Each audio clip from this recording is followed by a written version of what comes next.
important, c'est toujours de voir comment une nouvelle conscience ou une nouvelle science ou une nouvelle technique sur un sujet bien précis, puisque je ne sais pas si vous remarquez la méthode ou la logique qui me permet d'arriver à des nouvelles réalisations, c'est surtout une image d'un sujet totalement divergent, opposé.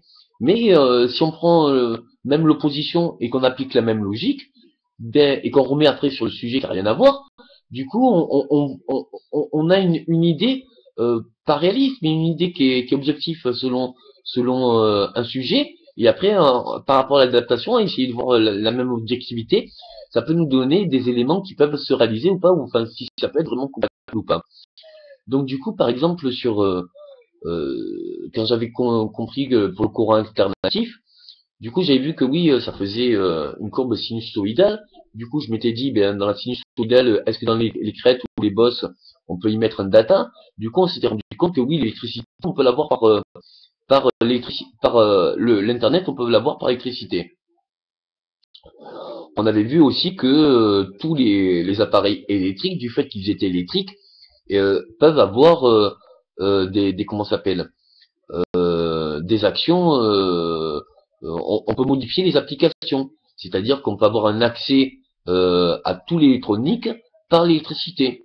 Donc à un moment donné, les nouvelles techniques, on se rend compte que c'est aussi nos failles. Ou alors c'est pas que c'est nos failles, c'est la force qui nous empêche d'aller contre ou l'éthique morale, ou alors l'institution même, ou alors bien c'est une nouvelle force et quand les personnes s'en rendent compte avec du recul et qu'ils en prennent conscience, du coup, ils essayent de se servir de cette force pour en arriver à leur fin.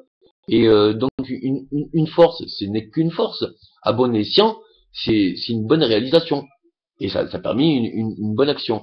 Mais maintenant, une force à mauvais escient peut être vraiment d'un grand chaos. Donc, pour toute électricité, si et ça, contenir une pression, contenir une intensité, en fait, augmente l'intensité.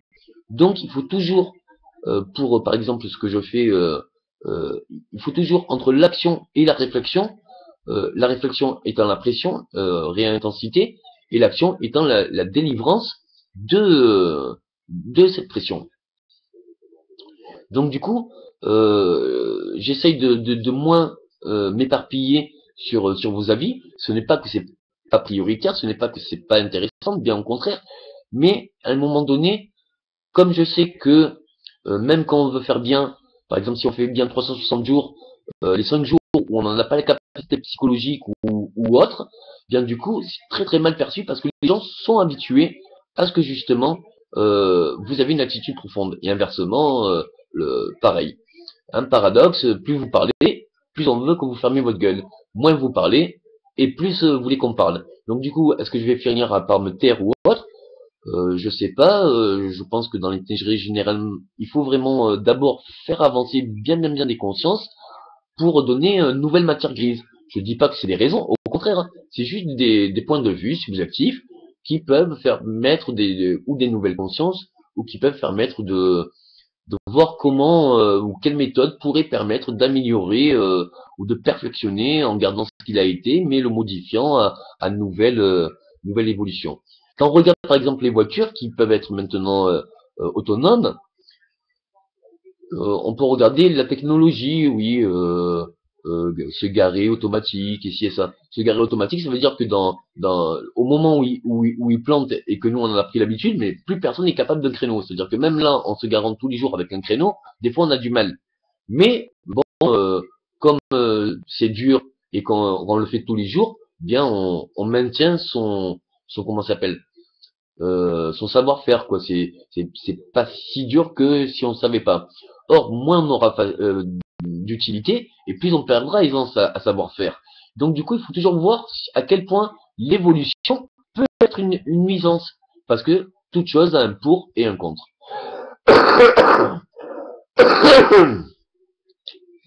euh, il y a aussi à un moment donné un besoin de remise en question. On ne peut pas aller toujours dans la même direction, avec le même élan, et ne faisant part qu'à soi. Mais on ne peut pas aller aussi dans toutes les directions, écoutant toutes les personnes et sur tout avis opposé, en faisant plaisir à tout le monde. Il est essentiel de réajuster les priorités, il est essentiel de toujours gérer cette méthode de retien, enfin d'attente et d'action, de réflexion et d'action, et d'adaptation. Il faut aussi que on se concentre surtout, avant même de se lancer dans l'action, ou avant même de se lancer dans la retenue, quand on se met dans la retenue, c'est surtout pour se dire, bon, maintenant que j'ai fait un pas, quel va être le second pas? C'est-à-dire que si on se rend compte comment on fait pour aller chez ses voisins, ou à destination quand on va dans un voyage, quelle que soit la longueur, c'est pas la longueur qui est importante. Ce qui est important, c'est toujours d'aller sur le même cap. Parce que si au moitié du chemin, vous changez d'avis, vous faites marche arrière, du coup, vous comprenez bien que oui, vous n'arriverez jamais à terme. Et si vous tournez en rond, que vous allez dans tous les sens, vous allez pas non plus arriver à terme. Mais si vous faites un petit peu surtout et vous réajustez un petit peu le tout, mais peut-être que c'est ou le tout qui avance, ou alors que peut-être c'est vous gardez dans les priorités qu'il faut faire pour le tout, et vous gardez la priorité qu'il faut le faire un petit peu pour réajuster, pas aller trop vite et pas faire plus de dégâts que ce qu'il est possible.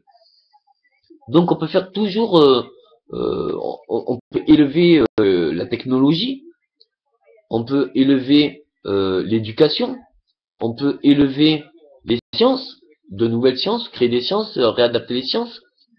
On peut aussi développer la médecine, comme je disais, avec des micros, des nanos ou des mini docteurs Android ou réparateurs Android, que ça soit à tout sujet. Il faut comprendre que dans le corps humain, pratiquement tout se régénère. Si vous avez un muscle atrophié, vous refaites du muscle, bon, il se reconstruit. Si vous cassez un os, vous reposez, vous l'immobilisez, bon, il va se ressouder. Si vous avez un problème d'organe, bon, ça peut maintenant, on a des nouvelles techniques. Mais, quelle qu'en soit l'action qu'on veut réaliser, peut-être chercher qu'est-ce qui pourrait générer le même résultat, ayant moins de contre et peut-être un peu moins de bien. Mais s'il y a un peu moins de bien qu'on peut le faire un peu plus parce qu'il y a un peu moins de contre, du coup ça fera autant de bien et avec moins de contre.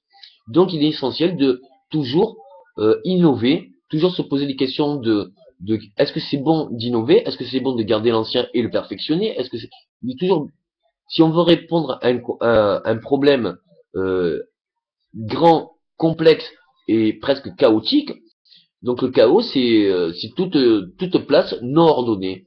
Donc le tout à fait non ordonné, c'est un ordre.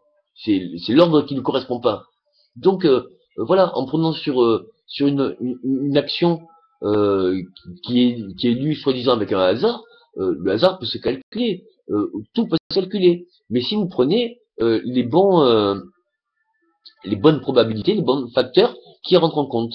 Donc toujours préciser la meilleure direction, la meilleure volonté, la meilleure euh, euh, façon, comment arriver à ses fins, et surtout se dire que voilà tout, il y a toujours façon de faire différemment. Donc chercher les meilleures méthodes pour faire différemment, en espoir que voilà, si vous n'arrivez pas pendant 10 ou 20 ans, c'est pas que vous n'avez pas arrivé, mais c'est qu'au bout de 20 ans, bon, ça commence à aller mieux. Donc voilà.